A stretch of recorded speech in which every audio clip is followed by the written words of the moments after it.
हाल है आप सबका। मैं उम्मीद करता हूं कि आप सब खैरियत से होंगे। तो गाइस आज है 22 अप्रैल 22 अप्रैल और आज का दिन बहुत बड़ा है एनटीआर के फैंस के लिए, प्रशांत नील के फैंस के लिए एंड जो रियल में मूवी लवर्स हैं ना जैसा कि मैं उनके लिए, क्योंकि आज भाई साहब एनटीआर ऑफिशियली भाई साहब एनटीआर 31 प्रशांत नील की मूवी की शूटिंग को ज्वाइन कर चुकी है।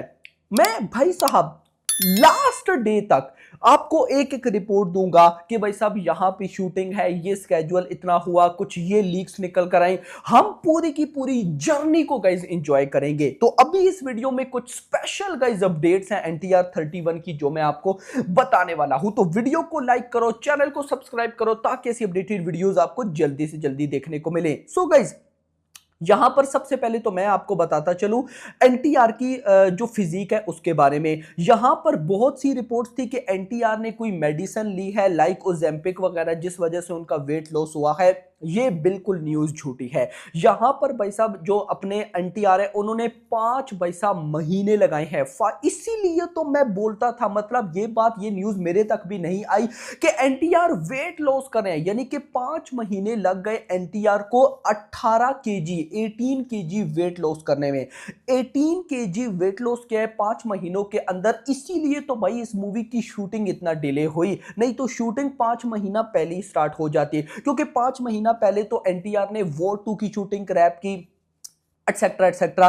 तो कहीं ना कहीं भाई साहब उसके बाद वो एनटीआर 31 यानी कि ड्रैगन या एनटीआर नील की मूवी के लिए भाई साहब उन्होंने फिजिक बनाना स्टार्ट की। He reportedly lost 18 KG in 5 month which with 3 hours a day of working out and a strict high protein and zero fat diet.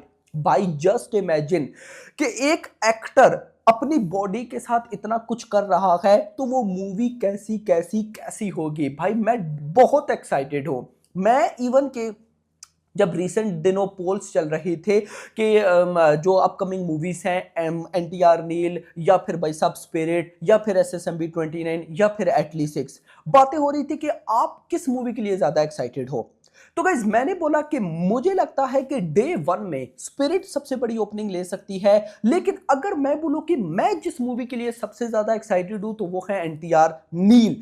भाई जो बंदा सालार केजीएफ जैसी मूवीज बना सकता है तो उसका ड्रीम प्रोजेक्ट कैसा होगा भाई। I am damn excited. खैर अभी आज एनटीआर जो है वो शूटिंग ज्वाइन कर चुके हैं, बट उससे पहले 4 डेज यानी कि 4 दिन का एक स्केड्यूल फरवरी के अंदर आरएफसी में कंप्लीट हो चुका है। ऐसा नहीं कि शूटिंग अभी से स्टार्ट है, शूटिंग पहले से चल रही है। Now new schedule will resume from यानी कि today at a location in Karnataka. ऐसी लोकेशन है जहां पर कोई फोन के सिग्नल्स नहीं है। इन लोगों ने ऐसी भाई साहब लोकेशन को चूज किया है। और चूज क्या किया है कि अभी थोड़ी देर पहले जो कैमरास जिनसे शूट होनी है मूवी उनकी पिक्चर भाई साहब इन्होंने रिलीज की, अपलोड की, और एक पोर्ट टाइप का ना भाई साहब ऐसा लग रहा था कि कोई प्लेस है। तो रिपोर्ट मिली कि पोर्ट सेट है भाई साहब, कोई पोर्ट है।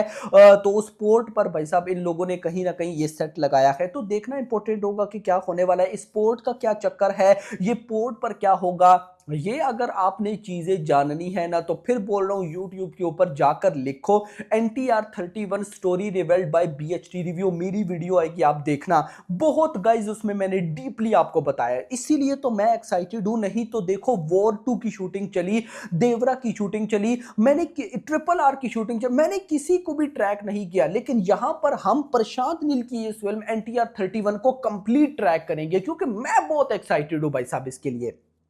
फर्दर अगर मैं आपको बताऊं, आज एनटीआर ने ऑफिशियली शूटिंग स्टार्ट की। अब ये जो सीक्वेंस है ये कर्नाटका के अंदर शूट हो रहा है और 14 मई तक ये चलेगा।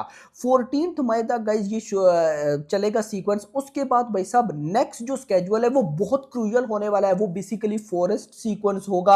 अब ये फॉरेस्ट का क्या चक्कर है, अगर आप वो वीडियो देखोगे तो आपको पता चलेगा। फॉरेस्ट का भाई साहब लोकेशन ये लोग हंट कर रहे हैं, बाकी जो टीम एटसेट्रा। नाउ गाइज अब आ जाते हैं कि इस मूवी की रिलीज डेट क्या है।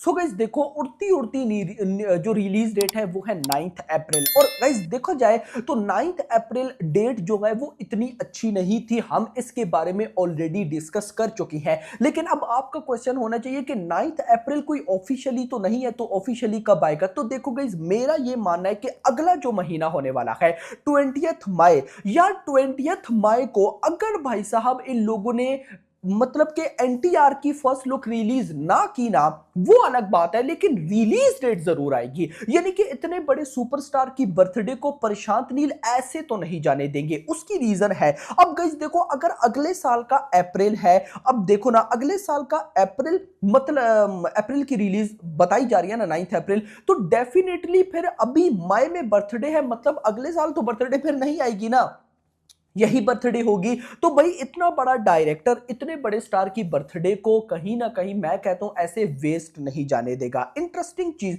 अगर आप लास्ट ईयर उससे लास्ट देखो तो भाई साहब भली शूटिंग अब स्टार्ट है, लेकिन एनटीआर 31 को लेकर कुछ ना कुछ न्यूज आ ही जाती थी, माइत्री मूवी मेकर्स की तरफ से कोई पोस्टर कोई ओवरऑल। तो अब देखो इंटरेस्टिंग चीज, आज से शूटिंग स्टार्ट है और शूटिंग 14 मई तक जाएगी। और भाई साहब एनटीआर की बर्थडे या 20th या 22 मई है, बस वो आप लोग डेट देख लीजिएगा। तो भाई साहब अब 5 से 6 या 1 वीक बच जाएगा, तो क्या पता ये लोग कोई फर्स्ट लुक कोई पोस्टर कोई टाइटल कोई रिलीज डेट जरूर लाएंगे। तो हमें वेट करना है एनटीआर की बर्थडे का। एनटीआर की बर्थडे बड़ी स्पेशल होने वाली है, ये याद रखना। सो एनटीआर की बर्थडे पर हमें पता चलेगा कि रिलीज डेट क्या है। लेकिन अगर मैं सही बताऊं 9 अप्रैल रिलीज डेट होती है तो मेरी नजर में वो अच्छी रिलीज डेट बिल्कुल भी नहीं है। मैं चाहूंगा कि ये भाई साहब 9 अप्रैल अगर मतलब अप्रैल में ही आनी है तो 9 अप्रैल से हट के लास्ट वीक ऑफ अप्रैल चली जाएगी, जैसे हमने डिस्कस किया था 22 अप्रैल वगैरह। अब आपको भी पता है कि 19 मार्च को तो टॉक्सिक ने आना है, 19 मार्च को टॉक्सिक ने आना है, फिर उसके बाद अगले वीक में पैडी है, फिर उसी के साथ भाई साहब एक और मूवी है दी पैराडाइज, फिर उसके बाद कहीं ना कहीं 9 अप्रैल को जेलर 2 की भी न्यूज है। तो मैं नहीं चाहता कि भाई उस डेट पर आए। बाकी आपका क्या कहना है कमेंट्स में बताइएगा। वीडियो पसंद वीडियो को लाइक करना, चैनल को सब्सक्राइब और अगली आने वाली वीडियो तक अपना ख्याल रखिएगा। Thanks for watching. Sir stage మీద జూనియర్ ఎన్టీఆర్ గారు పేరు పెట్టి పిలిచి మీ సీన్ వచ్చినప్పుడు నేను క్లాప్స్ కొట్టానని చెప్పినప్పుడు ఎట్లా అనిపించింది సార్? మామూలు విషయం కూడా కాదు. అసలు ఒక 3 seconds ఫ్రీజ్ అయిపోయాను సార్, నేను బాడీ కోల్డ్ అయిపోయింది, అర్థం కాలేదు అసలు ఏమైతుందని. నా గురించే చెప్తున్నారా అసలు నా పేరేరా తెలిసి ఇవన్నీ నడుస్తుంది మైండ్లో. అంత పెద్ద మనీ నిజంగా అవుతుందా అనే దాంట్లో ఫస్ట్ అప్పుడు యాక్చువల్లీ నిజంగా అవుతుందని చెప్పి అన్న దగ్గరికి వెళ్ళి హ్యాండ్ షేక్ చేసి అసలు షాక్లో ఉన్నా. అసలు అదే కాదు సార్, అయిపోయి 3 days నేను షాక్లో ఉన్నా. ఇది నిజంగా అయిందా అని అది కొంచెం లోపలికి దిగడానికి 3 రోజులు పట్టింది.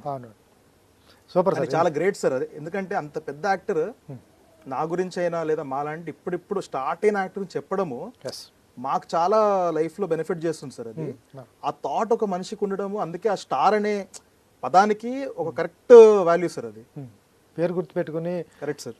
రవి బాగా చేశాడు, వాళ్ళు బాగా చేశాడు, కార్తికేయ బాగా చేశాడు, ఇట్లా కాకుండా ఓకే సార్ మీ క్యారెక్టర్ గురించి చెప్పడం, ఎగ్జాక్ట్లీ క్యారెక్టర్ గురించి చెప్పి మీ ఎంట్రీ గురించి చెప్పాడు గురించి చెప్పి